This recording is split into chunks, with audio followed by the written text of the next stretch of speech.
Glass is made of natural ingredients that are abundant. Making it uses less energy than producing metal or plastic, and it can be endlessly recycled. Whether they're coloured or clear then, glass bottles and jars are always green.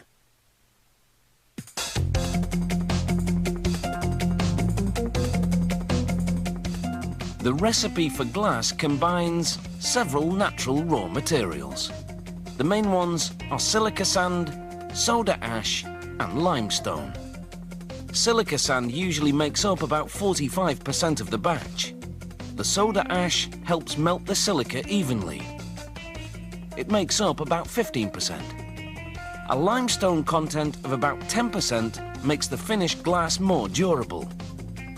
These ingredients are combined with recycled glass called cullet. The factory's equipment feeds precise amounts of the materials into a furnace.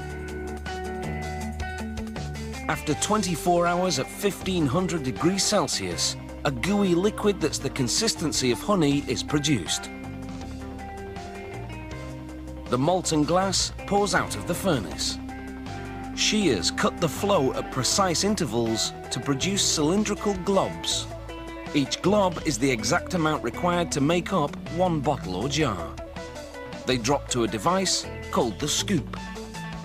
The scoop moves them to troughs that feed them to jar-forming and bottle-forming machines.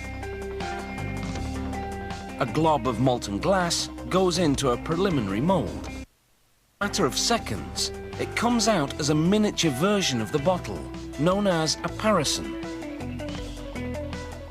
Each parison then moves into a blow mould, the cavity of which is the shape of the final bottle.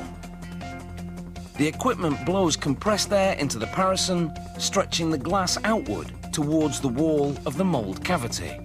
This process creates the final bottle shape and hollows out the inside. These are amber-coloured beer bottles. The colour is produced by adding small amounts of iron, sulphur and carbon to the glass mix.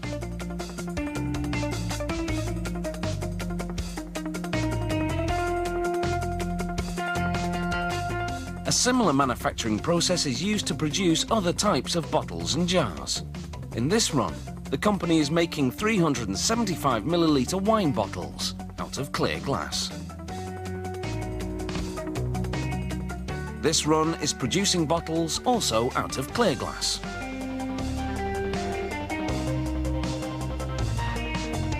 This mould though has a special feature, a recessed insignia on one of the walls, which produces a raised insignia on the front of the bottle.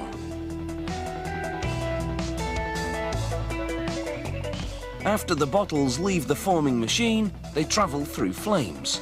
Otherwise, they would cool down too quickly and crack from thermal shock.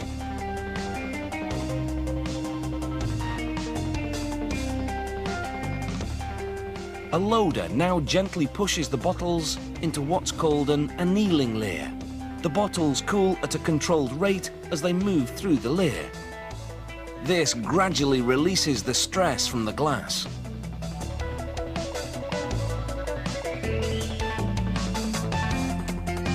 As the bottles exit, they're sprayed with lubricant. This enables them to move smoothly through the rest of the inspection and packaging line. The bottles now single file to head into the automatic inspection station. As the machine spins each bottle, cameras and probes check for imperfections such as cracks or bubbles.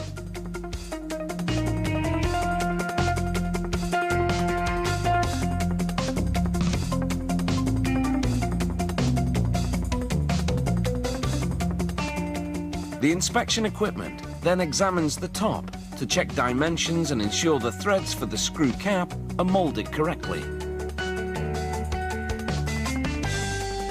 Before shipping, each bottle gets a final visual inspection.